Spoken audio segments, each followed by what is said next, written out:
Dubliners by James Joyce. A mother. Mr. Holohan, Assistant Secretary of the Era Abu Society, had been walking up and down Dublin for nearly a month, with his hands and pockets full of dirty pieces of paper, arranging about the series of concerts. He had a game leg, and for this his friends called him Hoppy Holohan. He walked up and down constantly, stood by the hour at street corners arguing the point and made notes, but in the end it was Mrs. Kearney who arranged everything. Miss Devlin had become Mrs. Kearney out of spite. She had been educated in a high-class convent, where she had learned French and music. As she was naturally pale and unbending in manner, she made few friends at school. When she came to the age of marriage, she was sent out to many houses where her playing and ivory manners were much admired. She sat amid the chilly circle of her accomplishments, waiting for some suitor to brave it and offer her a brilliant life. But the young men whom she met were ordinary, and she gave them no encouragement, trying to console her romantic desires by eating a great deal of Turkish delight in secret. However, when she drew near the limit and her friends began to loosen their tongues about her, she silenced them by marrying Mr. Kearney, who was a bootmaker on Ormond Quay. He was much older than she. His conversation, which was serious, took place at intervals in his great brown beard. After the first year of married life, Mrs. Kearney perceived that such a man would wear better than a romantic person, but she never put her own romantic ideas away. He was sober, thrifty, and pious. He went to the altar every first Friday, sometimes with her, oftener by himself. But she never weakened in her religion and was a good wife to him. At some party in a strange house, when she lifted her eyebrow ever so slightly, he stood up to take his leave, and, when his cough troubled him, she put the eiderdown quilt over his feet and made a strong rum punch. For his part, he was a model father. By paying a small sum every week into a society, he ensured for both his daughters a dowry of £100 each when they came to the age of 24. He sent the elder daughter, Kathleen, to a good convent, where she learned French and music, and afterward paid her fees at the academy. My good man is packing us off to Skerries for a few weeks.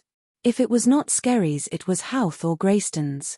When the Irish revival began to be appreciable, Mrs. Kearney determined to take advantage of her daughter's name and brought an Irish teacher to the house. Kathleen and her sister sent Irish picture postcards to their friends, and these friends sent back other Irish picture postcards. On special Sundays, when Mr. Kearney went with his family to the pro-cathedral, a little crowd of people would assemble after Mass at the corner of Cathedral Street.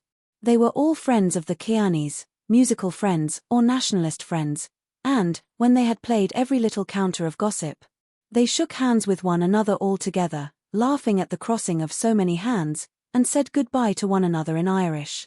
Soon the name of Miss Kathleen Kearney began to be heard often on people's lips. People said that she was very clever at music and a very nice girl, and, moreover, that she was a believer in the language movement. Mrs. Kearney was well content at this. Therefore she was not surprised when one day Mr. Holohan came to her and proposed that her daughter should be the accompanist at a series of 4 grand concerts which his society was going to give in the Antient concert rooms. She brought him into the drawing room, made him sit down, and brought out the decanter and the silver biscuit barrel. She entered heart and soul into the details of the enterprise, advised and dissuaded. And finally a contract was drawn up by which Kathleen was to receive 8 guineas for her services as accompanist at the 4 grand concerts. As Mr. Holohan was a novice in such delicate matters as the wording of bills and the disposing of items for a programme, Mrs. Kearney helped him. She had tact. She knew what artistes should go into capitals and what artistes should go into small type. She knew that the first tenor would not like to come on after Mr. Meade's comic turn. To keep the audience continually diverted, she slipped the doubtful items in between the old favourites. Mr. Holohan called to see her every day to have her advice on some point. She was invariably friendly and advising, homely, in fact. "Now, help yourself, Mr. Holohan." And while he was helping himself she said, "Don't be afraid. Don't be afraid of it." Everything went on smoothly. Mrs. Kearney bought some lovely blush-pink charmeuse in Brown Thomas's to let into the front of Kathleen's dress. It cost a pretty penny, but there are occasions when a little expense is justifiable. She took a dozen of 2-shilling tickets for the final concert and sent them to those friends who could not be trusted to come otherwise. She forgot nothing and, thanks to her, everything that was to be done was done. The concerts were to be on Wednesday, Thursday, Friday, and Saturday. When Mrs. Kearney arrived with her daughter at the Antient concert rooms on Wednesday night, she did not like the look of things. A few young men, wearing bright blue badges in their coats, stood idle in the vestibule. None of them wore evening dress. She passed by with her daughter, and a quick glance through the open door of the hall showed her the cause of the steward's idleness. At first she wondered had she mistaken the hour. No, it was 20 minutes to 8. In the dressing room behind the stage she was introduced to the secretary of the society, Mr. Fitzpatrick. She smiled and shook his hand. He was a little man, with a white vacant face. She noticed that he wore his soft brown hat carelessly on the side of his head and that his accent was flat. He held a program in his hand and, while he was talking to her, he chewed one end of it into a moist pulp. He seemed to bear disappointments lightly. Mr. Holohan came into the dressing room every few minutes with reports from the box office. The artistes talked among themselves nervously, glanced from time to time at the mirror and rolled and unrolled their music.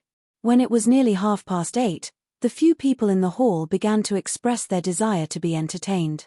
"Well now, ladies and gentlemen, I suppose we'd better open the ball."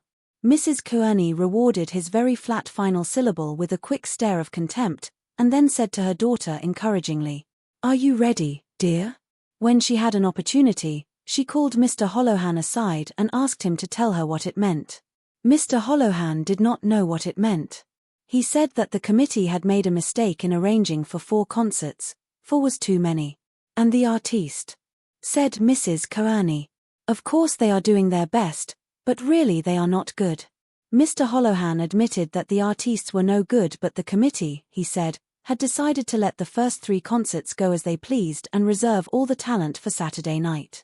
Mrs. Kearney said nothing, but, as the mediocre items followed one another on the platform and the few people in the hall grew fewer and fewer, she began to regret that she had put herself to any expense for such a concert. There was something she didn't like in the look of things, and Mr. Fitzpatrick's vacant smile irritated her very much. However, she said nothing and waited to see how it would end. The concert expired shortly before 10, and everyone went home quickly. The concert on Thursday night was better attended, but Mrs. Kearney saw at once that the house was filled with paper. The audience behaved indecorously, as if the concert were an informal dress rehearsal. Mr. Fitzpatrick seemed to enjoy himself. He was quite unconscious that Mrs. Kearney was taking angry note of his conduct. He stood at the edge of the screen, from time to time jutting out his head and exchanging a laugh with 2 friends in the corner of the balcony. In the course of the evening, Mrs. Kearney learned that the Friday concert was to be abandoned and that the committee was going to move heaven and earth to secure a bumper house on Saturday night. When she heard this, she sought out Mr. Holohan. She buttonholed him as he was limping out quickly with a glass of lemonade for a young lady and asked him was it true. Yes, it was true. But, of course, that doesn't alter the contract, she said. The contract was for 4 concerts. Mr. Holohan seemed to be in a hurry. He advised her to speak to Mr. Fitzpatrick. Mrs. Kearney was now beginning to be alarmed. She called Mr. Fitzpatrick away from his screen and told him that her daughter had signed for 4 concerts and that, of course, according to the terms of the contract, she should receive the sum originally stipulated for, whether the society gave the 4 concerts or not. Mr. Fitzpatrick, who did not catch the point at issue very quickly, seemed unable to resolve the difficulty and said that he would bring the matter before the committee. "And who is the committee, pray?" But she knew that it would not be ladylike to do that, so she was silent. Little boys were sent out into the principal streets of Dublin early on Friday morning with bundles of handbills. Special puffs appeared in all the evening papers, reminding the music-loving public of the treat which was in store for it on the following evening. Mrs. Kearney was somewhat reassured, but she thought well to tell her husband part of her suspicions. He listened carefully and said that perhaps it would be better if he went with her on Saturday night. She agreed. She respected her husband in the same way as she respected the General Post Office, as something large, secure and fixed, and though she knew the small number of his talents, she appreciated his abstract value as a male. She was glad that he had suggested coming with her. She thought her plans over. The night of the grand concert came. Mrs. Kearney, with her husband and daughter, arrived at the Antient concert rooms 3/4 of an hour before the time at which the concert was to begin. By ill luck it was a rainy evening. Mrs. Kearney placed her daughter's clothes and music in charge of her husband and went all over the building looking for Mr. Holohan or Mr. Fitzpatrick. She could find neither. She asked the stewards was any member of the committee in the hall and, after a great deal of trouble, a steward brought out a little woman named Miss Benn, to whom Mrs. Kearney explained that she wanted to see one of the secretaries. Miss Benn expected them any minute and asked could she do anything. No, thank you. The little woman hoped they would have a good house. She looked out at the rain until the melancholy of the wet street effaced all the trustfulness and enthusiasm from her twisted features. Ah, well, we did our best, the dear knows. Mrs. Kearney had to go back to the dressing room. The artistes were arriving. The bass and the second tenor had already come. The bass, Mr. Duggan, was a slender young man with a scattered black moustache. He was the son of a hall porter in an office in the city and, as a boy, he had sung prolonged bass notes in the resounding hall. From this humble state he had raised himself until he had become a first-rate artiste. He had appeared in grand opera. One night, when an operatic artiste had fallen ill, he had undertaken the part of the king in the opera of Maritana at the Queen's Theatre. He sang his music with great feeling and volume and was warmly welcomed by the gallery, but, unfortunately, he marred the good impression by wiping his nose in his gloved hand once or twice out of thoughtlessness. He was unassuming and spoke little. He said "use" so softly that it passed unnoticed, and he never drank anything stronger than milk for his voice's sake. Mr. Bell, the second tenor, was a fair-haired little man who competed every year for prizes at the Fays Sea Oil. On his fourth trial he had been awarded a bronze medal. He was extremely nervous and extremely jealous of other tenors, and he covered his nervous jealousy with an ebullient friendliness. It was his humor to have people know what an ordeal a concert was to him. "Are you in it too?" "Yes," said Mr. Duggan. Mr. Bell laughed at his fellow-sufferer, held out his hand and said, "Shake." Mrs. Kearney passed by these two young men and went to the edge of the screen to view the house. The seats were being filled up rapidly and a pleasant noise circulated in the auditorium. She came back and spoke to her husband privately. Their conversation was evidently about Kathleen, for they both glanced at her often as she stood chatting to one of her nationalist friends, Miss Healy, the contralto. An unknown solitary woman with a pale face walked through the room. The women followed with keen eyes the faded blue dress which was stretched upon a meager body. Someone said that she was Madam Glynn, the soprano. "I wonder where did they dig her up," said Kathleen to Miss Healy. "I'm sure I never heard of her." Miss Healy had to smile. Mr. Holohan limped into the dressing room at that moment, and the two young ladies asked him who was the unknown woman. Mr. Holohan said that she was Madam Glynn from London. Madam Glynn took her stand in a corner of the room, holding a roll of music stiffly before her and from time to time changing the direction of her startled gaze. The shadow took her faded dress into shelter but fell revengefully into the little cup behind her collarbone. The noise of the hall became more audible. The first tenor and the baritone arrived together. They were both well dressed, stout and complacent, and they brought a breath of opulence among the company. Mrs. Kearney brought her daughter over to them, and talked to them amiably. She wanted to be on good terms with them, but, while she strove to be polite, her eyes followed Mr. Holohan in his limping and devious courses. As soon as she could she excused herself and went out after him. "Mr. Holohan, I want to speak to you for a moment," she said. They went down to a discreet part of the corridor. Mrs. Kearney asked him when was her daughter going to be paid. Mr. Holohan said that Mr. Fitzpatrick had charge of that. Mrs. Kearney said that she didn't know anything about Mr. Fitzpatrick. Her daughter had signed a contract for 8 guineas and she would have to be paid. Mr. Holohan said that it wasn't his business.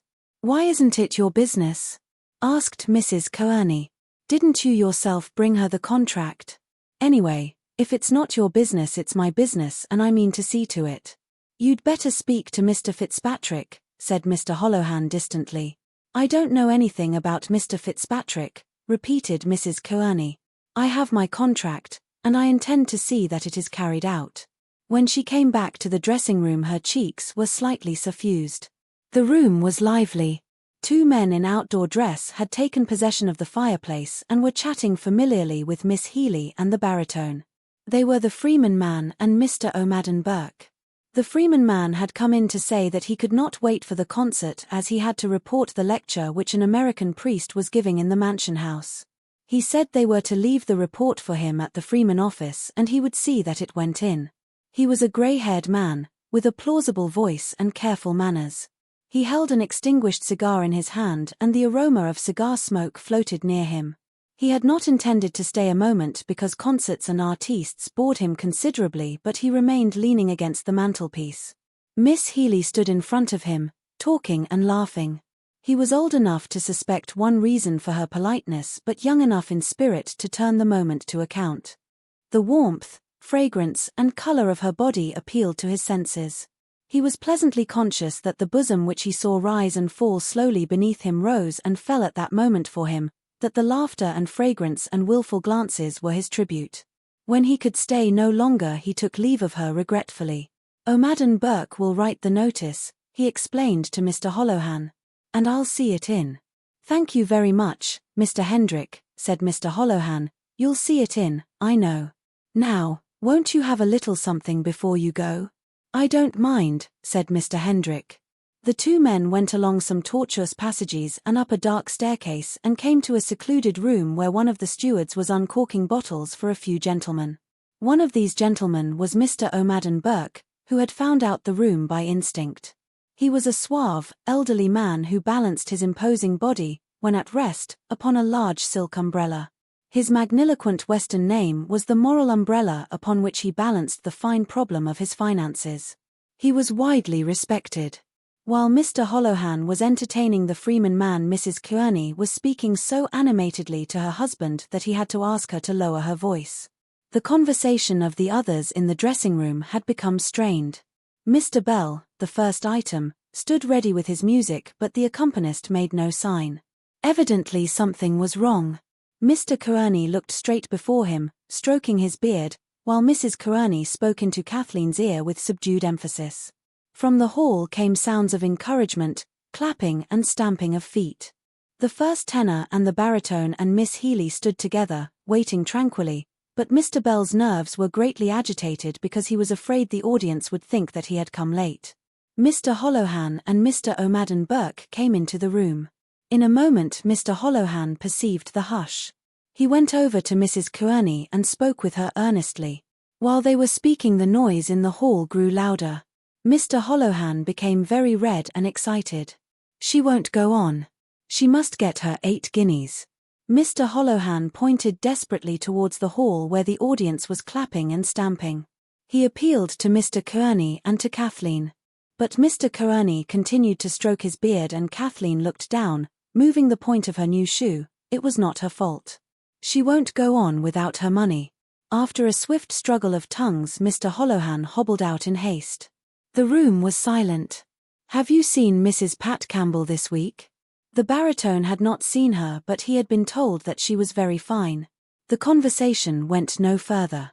The first tenor bent his head and began to count the links of the gold chain which was extended across his waist, smiling and humming random notes to observe the effect on the frontal sinus.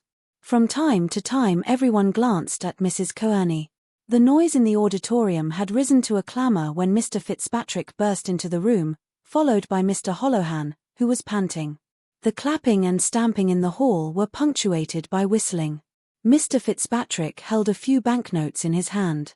He counted out 4 into Mrs. Kearney's hand and said she would get the other half at the interval. "This is 4 shillings short." But Kathleen gathered in her skirt and said, "Now, Mr. Bell," to the first item, who was shaking like an aspen. The singer and the accompanist went out together. The noise in hall died away. There was a pause of a few seconds, and then the piano was heard. The first part of the concert was very successful except for Madame Glynn's item.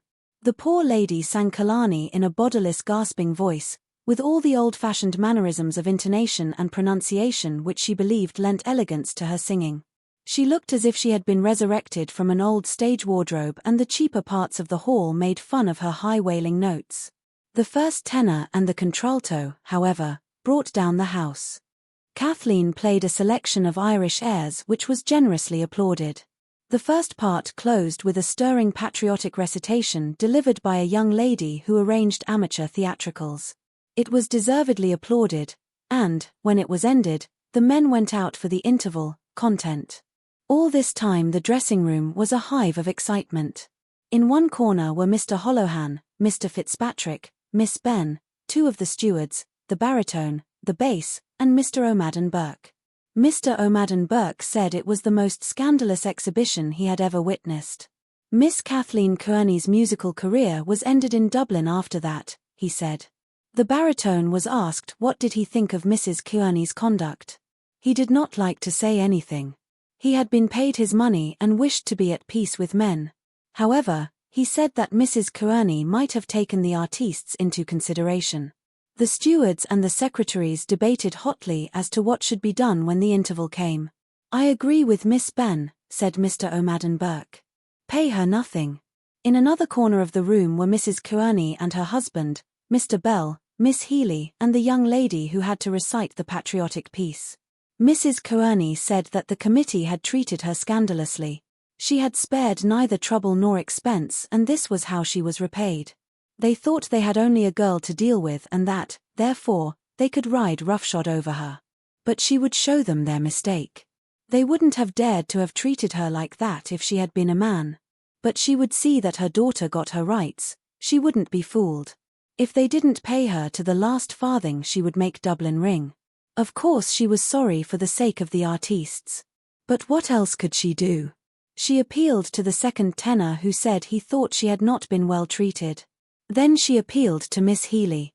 Miss Healy wanted to join the other group but she did not like to do so because she was a great friend of Kathleen's and the Kearneys had often invited her to their house.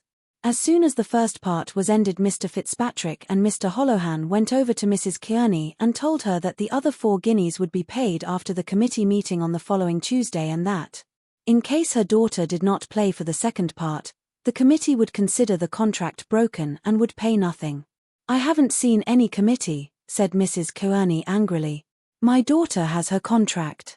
She will get £4.8 into her hand or a foot she won't put on that platform. I'm surprised at you, Mrs. Kearney, said Mr. Holohan. I never thought you would treat us this way. And what way did you treat me? Asked Mrs. Kearney. Her face was inundated with an angry colour and she looked as if she would attack someone with her hands. I'm asking for my rights, she said. You might have some sense of decency, said Mr. Holohan. Might I, indeed? And when I ask when my daughter is going to be paid, I can't get a civil answer. She tossed her head and assumed a haughty voice. You must speak to the secretary. It's not my business. I'm a great fellow for the diddle I do. I thought you were a lady, said Mr. Holohan, walking away from her abruptly. After that Mrs. Kearney's conduct was condemned on all hands. Everyone approved of what the committee had done. She stood at the door, haggard with rage, arguing with her husband and daughter, gesticulating with them. She waited until it was time for the second part to begin in the hope that the secretaries would approach her. But Miss Healy had kindly consented to play 1 or 2 accompaniments. Mrs. Kearney had to stand aside to allow the baritone and his accompanist to pass up to the platform. Get a cab. He went out at once. Mrs. Kearney wrapped the cloak round her daughter and followed him. As she passed through the doorway she stopped and glared into Mr. Holohan's face. I'm not done with you yet, she said. But I'm done with you, said Mr. Holohan. Kathleen followed her mother meekly. Mr. Holohan began to pace up and down the room, in order to cool himself for he felt his skin on fire. That's a nice lady, he said. Oh, she's a nice lady. You did the proper thing, Holohan, said Mr. O'Madden Burke, poised upon his umbrella in approval. 2 gentlemen who were in the lavatory at the time tried to lift him up, but he was quite helpless. He lay curled up at the foot of the stairs down which he had fallen. They succeeded in turning him over. His hat had rolled a few yards away and his clothes were smeared with the filth and ooze of the floor on which he had lain, face downwards. His eyes were closed and he breathed with a grunting noise. A thin stream of blood trickled from the corner of his mouth. These 2 gentlemen and one of the curates carried him up the stairs and laid him down again on the floor of the bar. In 2 minutes he was surrounded by a ring of men. The manager of the bar asked everyone who he was and who was with him. No one knew who he was, but one of the curates said he had served the gentleman with a small rum. Was he by himself? Asked the manager. No, sir. There was 2 gentlemen with him. And where are they? No one knew, a voice said. Give him air. He's fainted. The ring of onlookers distended and closed again elastically. A dark medal of blood had formed itself near the man's head on the tessellated floor. The manager, alarmed by the grey pallor of the man's face, sent for a policeman. His collar was unfastened and his necktie undone. He opened his eyes for an instant, sighed and closed them again. One of gentlemen who had carried him upstairs held a dinged silk hat in his hand. The manager asked repeatedly did no one know who the injured man was or where had his friends gone. The door of the bar opened and an immense constable entered. A crowd which had followed him down the laneway collected outside the door, struggling to look in through the glass panels. The manager at once began to narrate what he knew. The constable, a young man with thick immobile features, listened. He moved his head slowly to right and left and from the manager to the person on the floor, as if he feared to be the victim of some delusion. Then he drew off his glove, produced a small book from his waist, licked the lead of his pencil and made ready to indite. Who is the man? What's his name and address? A young man in a cycling suit cleared his way through the ring of bystanders. He knelt down promptly beside the injured man and called for water. The constable knelt down also to help. The young man washed the blood from the injured man's mouth and then called for some brandy. The constable repeated the order in an authoritative voice until a curate came running with the glass. The brandy was forced down the man's throat. In a few seconds he opened his eyes and looked about him. He looked at the circle of faces and then, understanding, strove to rise to his feet. "You're all right now?" asked the young man in the cycling suit. "Sure, nothing," said the injured man, trying to stand up. He was helped to his feet. The manager said something about a hospital and some of the bystanders gave advice. The battered silk hat was placed on the man's head. "Where do you live?" The man, without answering, began to twirl the ends of his moustache. He made light of his accident. "It was nothing," he said, "only a little accident." He spoke very thickly. "Where do you live?" repeated the constable. The man said they were to get a cab for him. While the point was being debated, a tall, agile gentleman of fair complexion, wearing a long yellow ulster, came from the far end of the bar. "Hello, Tom, old man. What's the trouble?" "Sure, nothing," said the man.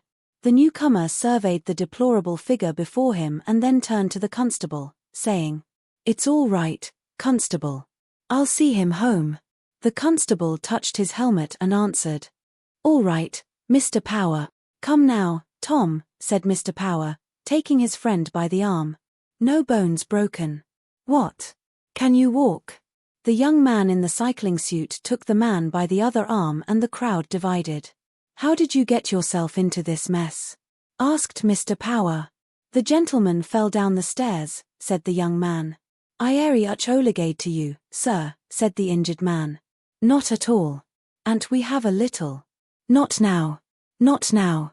The 3 men left the bar and the crowd sifted through the doors into the laneway. The manager brought the constable to the stairs to inspect the scene of the accident. They agreed that the gentleman must have missed his footing. The customers returned to the counter and a curate set about removing the traces of blood from the floor. When they came out into Grafton Street, Mr. Power whistled for an outsider.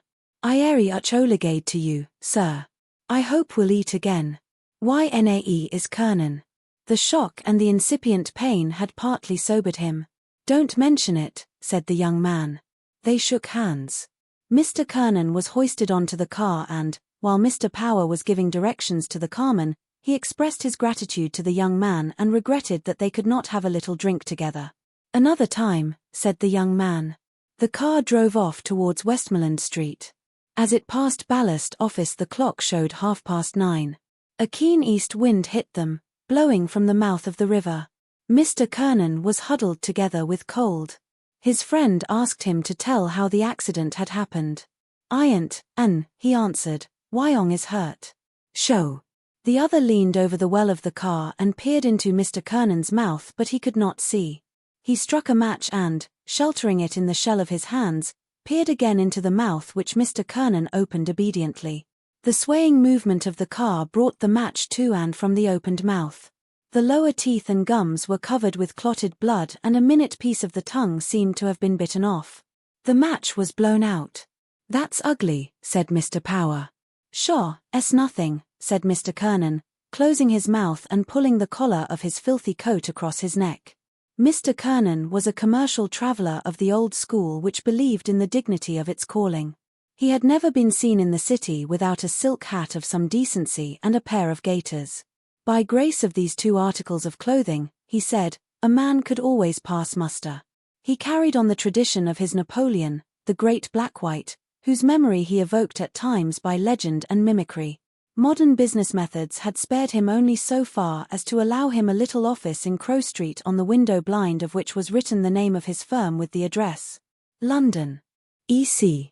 On the mantelpiece of this little office a little leaden battalion of canisters was drawn up, and on the table before the window stood 4 or 5 china bowls which were usually half full of a black liquid. From these bowls Mr. Kernan tasted tea.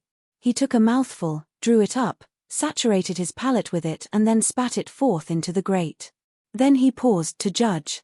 Mr. Power, a much younger man, was employed in the Royal Irish Constabulary Office in Dublin Castle.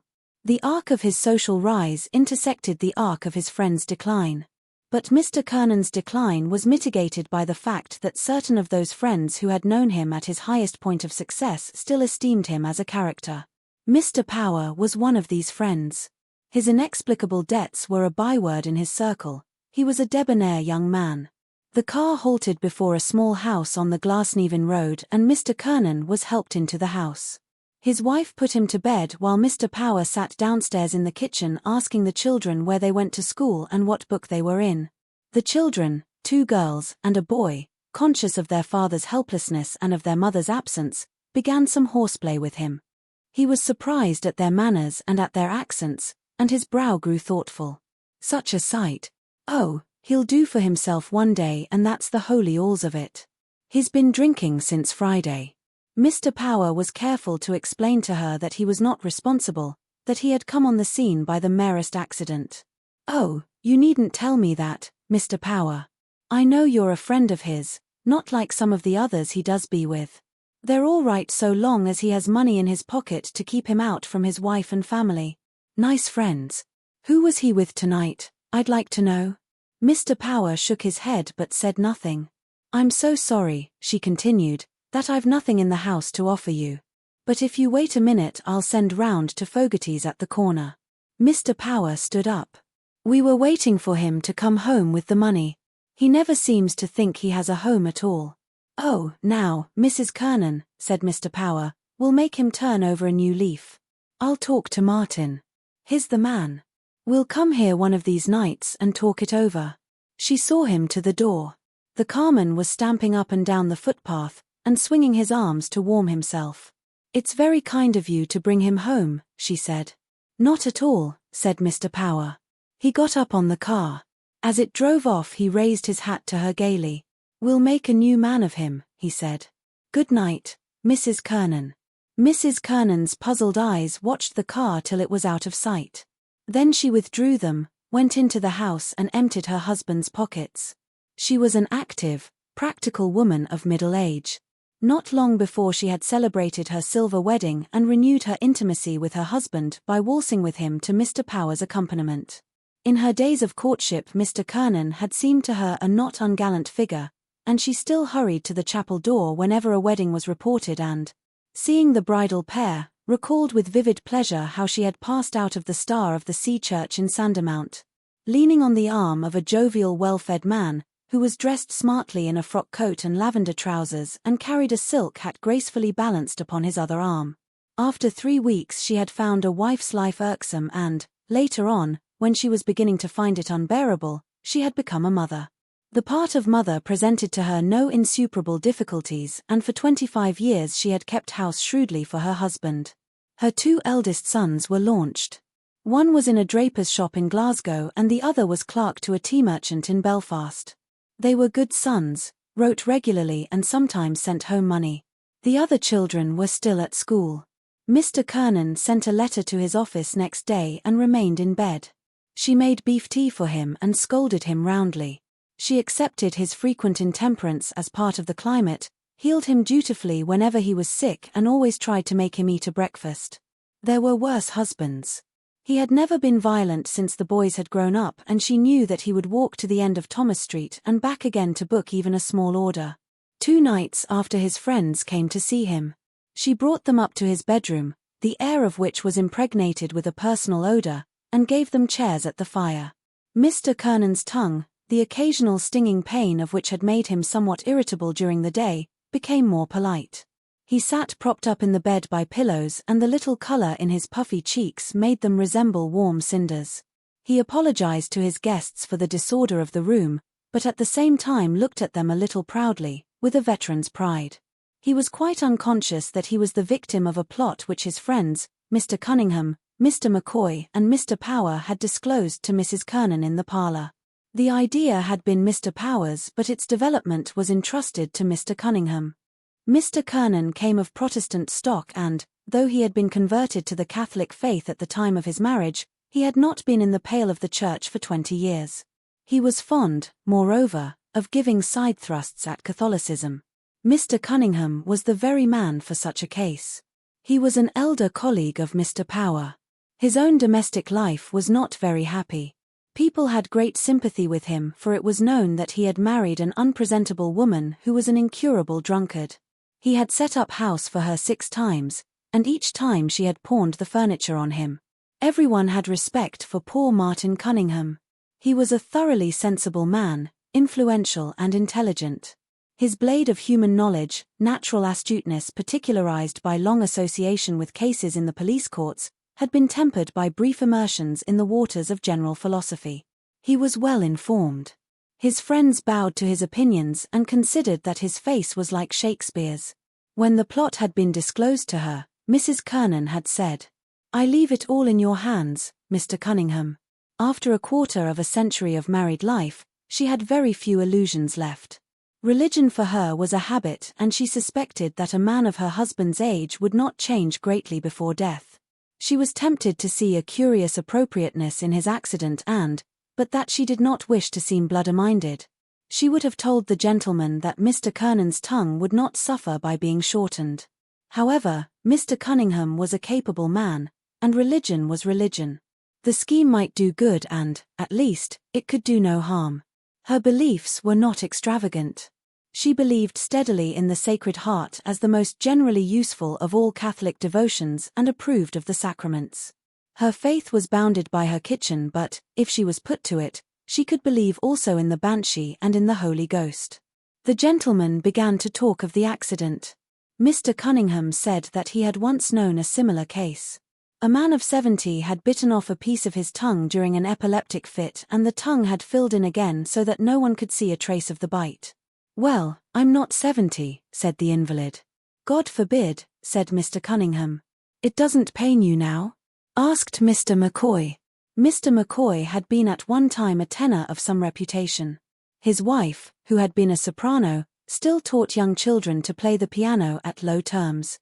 His line of life had not been the shortest distance between 2 points, and for short periods he had been driven to live by his wits. He had been a clerk in the Midland Railway, a canvasser for advertisements for the Irish Times and for the Freeman's Journal, a town traveller for a coal firm on commission, a private inquiry agent, a clerk in the office of the sub-sheriff, and he had recently become secretary to the city coroner.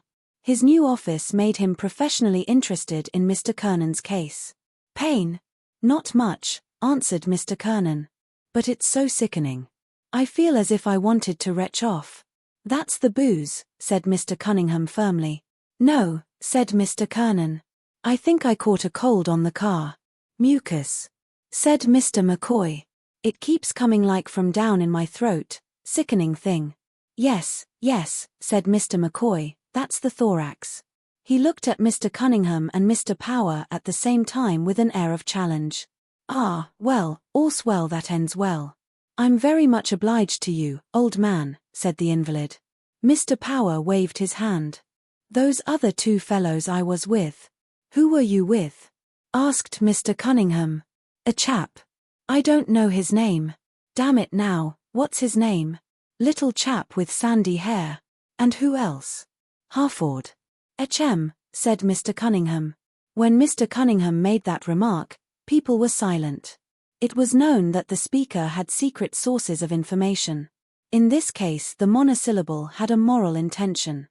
Mr. Harford sometimes formed one of a little detachment which left the city shortly after noon on Sunday with the purpose of arriving as soon as possible at some public house on the outskirts of the city where its members duly qualified themselves as bona fide travelers. But his fellow travelers had never consented to overlook his origin. He had begun life as an obscure financier by lending small sums of money to workmen at usurious interest. Later on he had become the partner of a very fat short gentleman, Mr. Goldberg, in the Liffey Loan Bank. Though he had never embraced more than the Jewish ethical code his fellow Catholics, whenever they had smarted in person or by proxy under his exactions, spoke of him bitterly as an Irish Jew and an illiterate and saw divine disapproval of usury made manifest through the person of his idiot son. At other times they remembered his good points. I wonder where did he go to, said Mr. Kernan. He wished the details of the incident to remain vague. He wished his friends to think there had been some mistake, that Mr. Harford and he had missed each other. His friends, who knew quite well Mr. Harford's manners in drinking, were silent. All's well that ends well. Mr. Kernan changed the subject at once. That was a decent young chap, that medical fellow, he said. Oh, only for him, said Mr. Power, it might have been a case of 7 days, without the option of a fine. Yes, said Mr. Kernan, trying to remember. I remember now there was a policeman. Decent young fellow, he seemed. How did it happen at all? It happened that you were peloothered, Tom, said Mr. Cunningham gravely. True Bill, said Mr. Kernan, equally gravely. I suppose you squared the constable, Jack, said Mr. McCoy. Mr. Power did not relish the use of his Christian name. He was not straight-laced, but he could not forget that Mr. McCoy had recently made a crusade in search of valises and portmanteaus to enable Mrs. McCoy to fulfill imaginary engagements in the country. More than he resented the fact that he had been victimized, he resented such low playing of the game. He answered the question, therefore, as if Mr. Kernan had asked it. The narrative made Mr. Kernan indignant. He was keenly conscious of his citizenship, wished to live with his city on terms mutually honorable and resented any affront put upon him by those whom he called country bumpkins.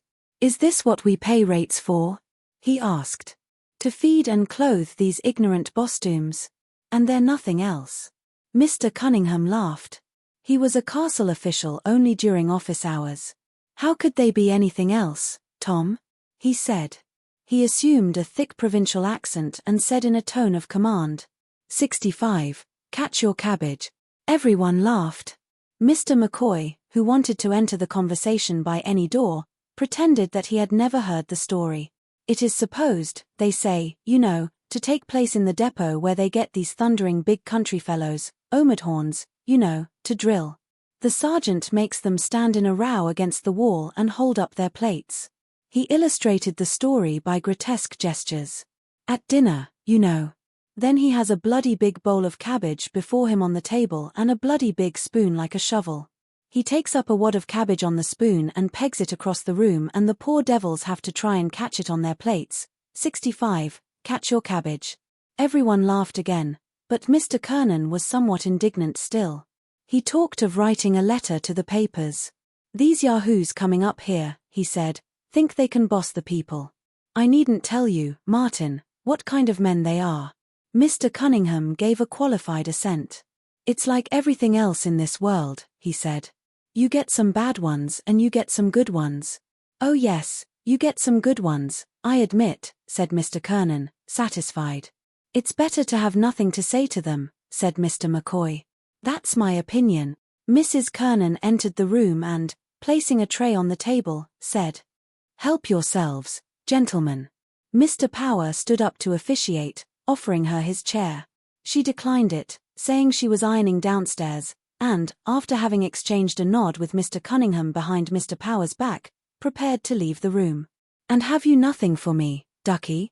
Oh, you. The back of my hand to you, said Mrs. Kernan tartly. Her husband called after her. Nothing for poor little hubby. He assumed such a comical face and voice that the distribution of the bottles of stout took place amid general merriment. The gentlemen drank from their glasses, set the glasses again on the table and paused. On Thursday night, you said, Jack. Thursday, yes, said Mr. Power. Righto, said Mr. Cunningham promptly. We can meet in Morley S, said Mr. McCoy. That'll be the most convenient place. But we mustn't be late, said Mr. Power earnestly, because it is sure to be crammed to the doors. We can meet at 7:30, said Mr. McCoy. Righto, said Mr. Cunningham. 7:30 at Morley S be it. There was a short silence. Mr. Kernan waited to see whether he would be taken into his friend's confidence. What's in the wind? Oh, it's nothing, said Mr. Cunningham. It's only a little matter that we're arranging about for Thursday. The opera, is it? Said Mr. Kernan. No, no, said Mr. Cunningham in an evasive tone, it's just a little spiritual matter. Oh, said Mr. Kernan. There was silence again. To tell you the truth, Tom, we're going to make a retreat. Yes, that's it, said Mr. Cunningham. Jack and I and McCoy here, we're all going to wash the pot. He uttered the metaphor with a certain homely energy and, encouraged by his own voice, proceeded. You see, we may as well all admit we're a nice collection of scoundrels, one and all.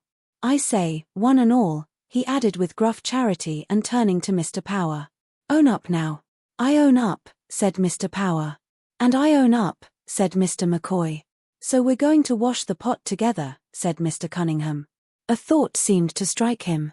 I know what, Tom, has just occurred to me. You might join in and we'd have a four-handed reel. Good idea, said Mr. Power.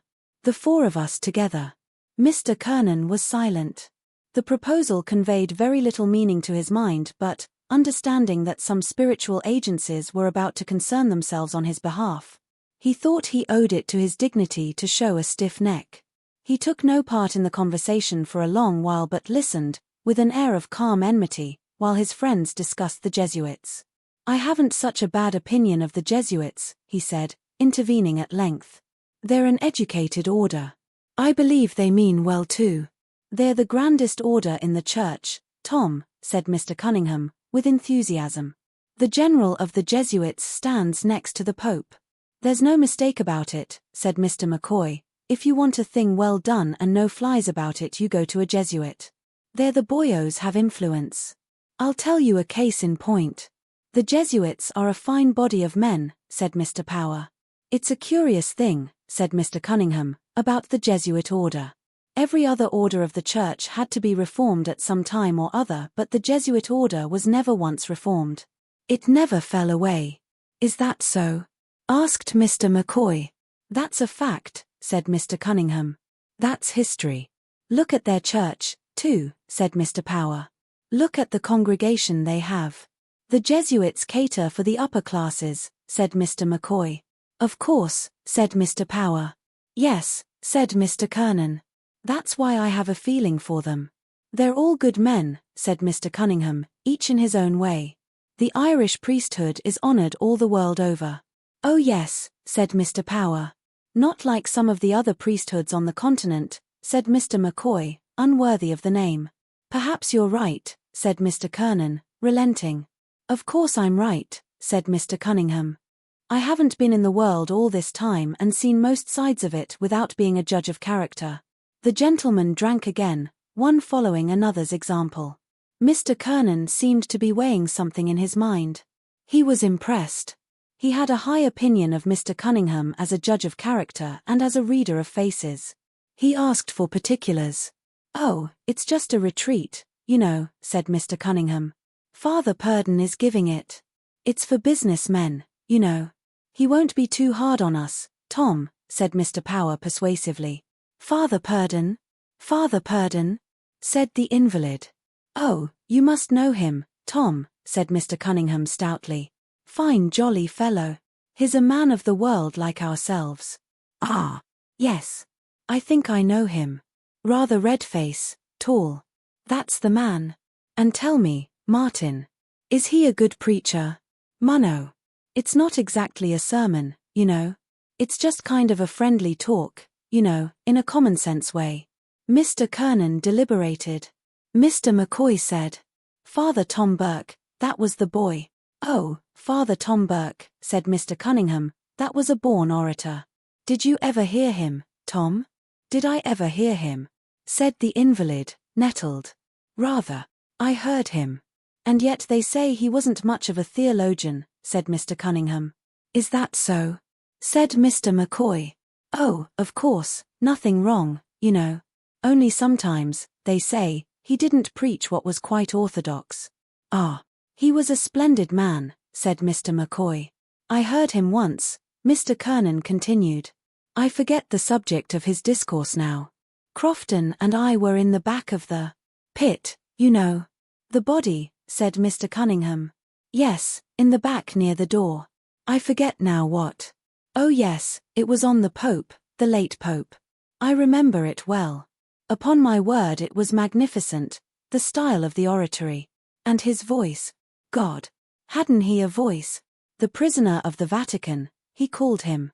But he's an Orangeman, Crofton, isn't he? Said Mr. Power. Course he is, said Mr. Kernan, and a damned decent Orangeman too.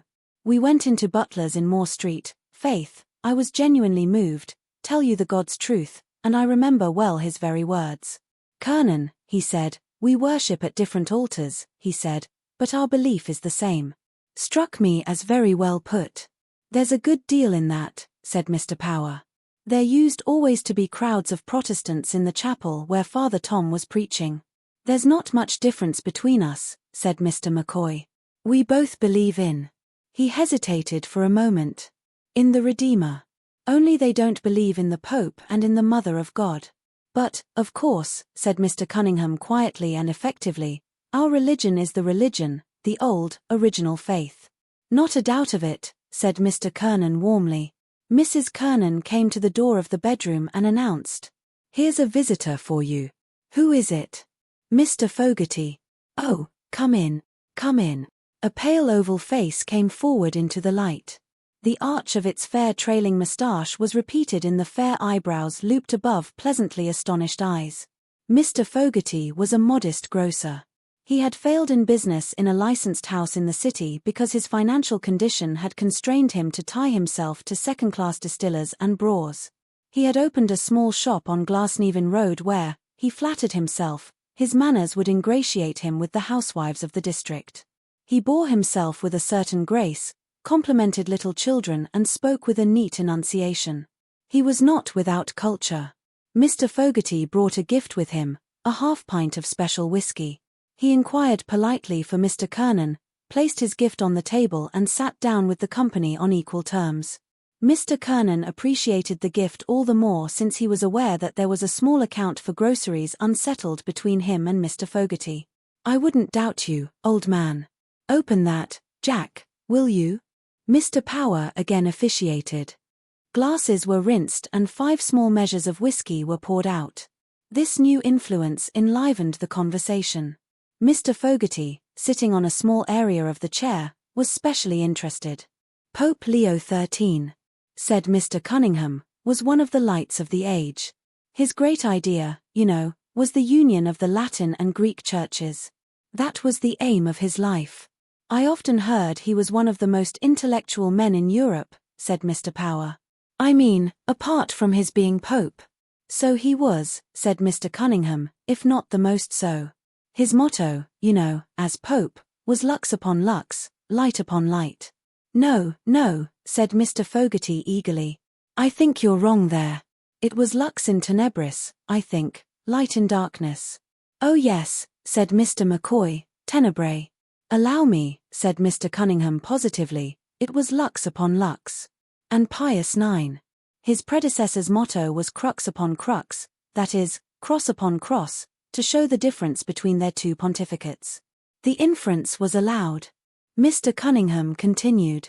Pope Leo, you know, was a great scholar and a poet. He had a strong face, said Mr. Kernan. Yes, said Mr. Cunningham. He wrote Latin poetry. Is that so? said Mr. Fogarty. Mr. McCoy tasted his whiskey contentedly and shook his head with a double intention, saying, "That's no joke, I can tell you." "We didn't learn that, Tom," said Mr. Power, following Mr. McCoy's example, "when we went to the penny-a-week school. There was many a good man went to the penny-a-week school with a sod of turf under his oxter," said Mr. Kernan sententiously. "The old system was the best, plain honest education. None of your modern trumpery." "Quite right," said Mr. Power. "No superfluities," said Mr. Fogarty. He enunciated the word and then drank gravely. "I remember reading," said Mr. Cunningham, "that one of Pope Leo's poems was on the invention of the photograph, in Latin, of course." "On the photograph!" exclaimed Mr. Kernan. "Yes," said Mr. Cunningham. He also drank from his glass. "Well, you know," said Mr. McCoy, "isn't the photograph wonderful when you come to think of it?"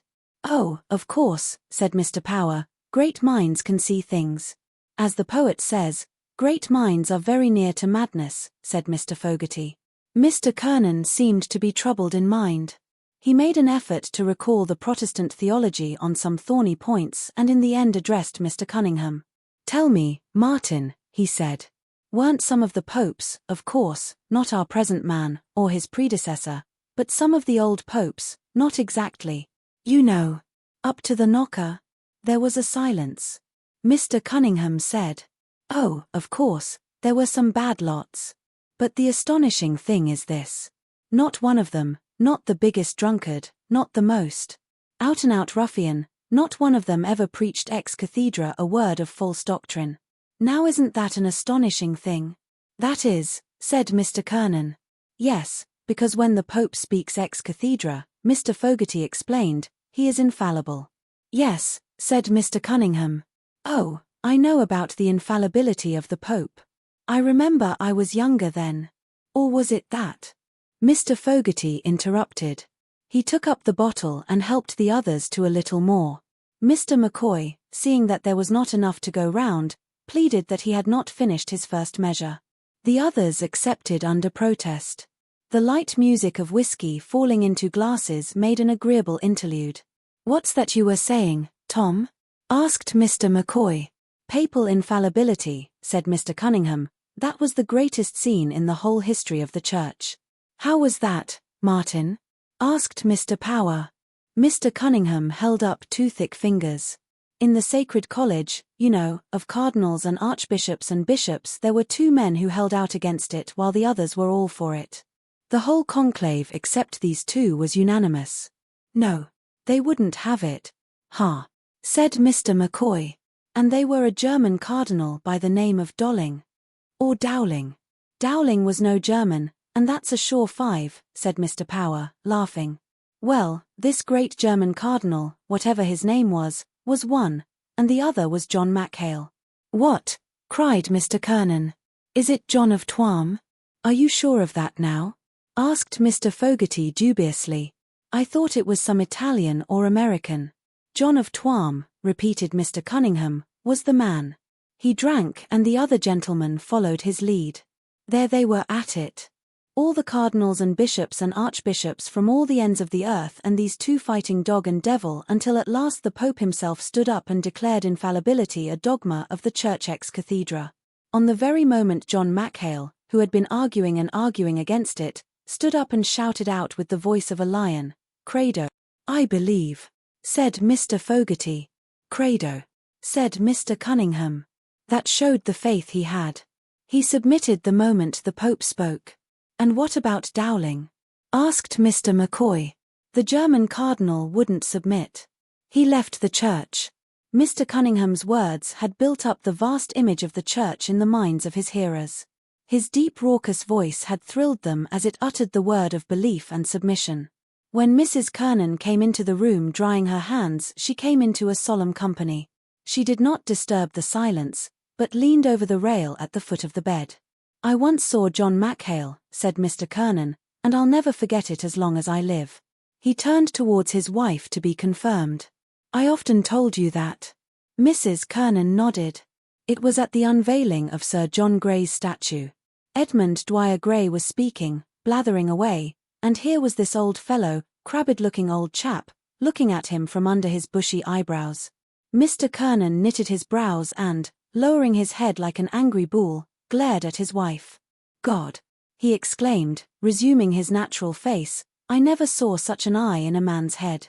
It was as much as to say, 'I have you properly taped, my lad.' He had an eye like a hawk." "None of the greys was any good," said Mr. Power. There was a pause again. "Well, Mrs. Kernan, we're going to make your man here a good holy pious and God-fearing Roman Catholic." He swept his arm round the company inclusively. "We're all going to make a retreat together and confess our sins, and God knows we want it badly." "I don't mind," said Mr. Kernan, smiling a little nervously. Mrs. Kernan thought it would be wiser to conceal her satisfaction. "I pity the poor priest that has to listen to your tale." Mr. Kernan's expression changed. "If he doesn't like it," he said bluntly, "he can do the other thing.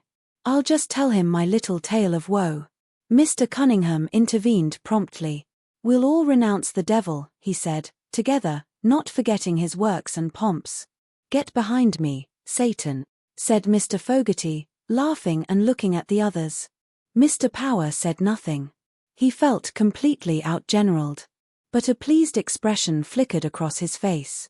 "All we have to do," said Mr. Cunningham, "is to stand up with lighted candles in our hands and renew our baptismal vows." "Oh, don't forget the candle, Tom," said Mr. McCoy, "whatever you do." "What?" said Mr. Kernan. "Must I have a candle?" "Oh yes," said Mr. Cunningham. "No, damn it all," said Mr. Kernan sensibly, "I draw the line there. I'll do the job right enough. I'll do the retreat business and confession, and all that business. But no candles. No, damn it all, I bar the candles." He shook his head with farcical gravity. "Listen to that," said his wife. "I bar the candles," said Mr. Kernan, conscious of having created an effect on his audience and continuing to shake his head to and fro. "I bar the magic lantern business." Everyone laughed heartily. "There's a nice Catholic for you," said his wife. "No candles," repeated Mr. Kernan obdurately. "That's off."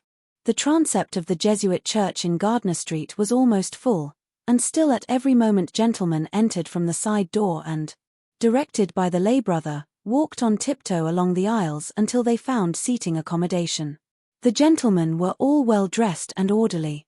The light of the lamps of the church fell upon an assembly of black clothes and white collars, relieved here and there by tweeds, on dark mottled pillars of green marble and on lugubrious canvases.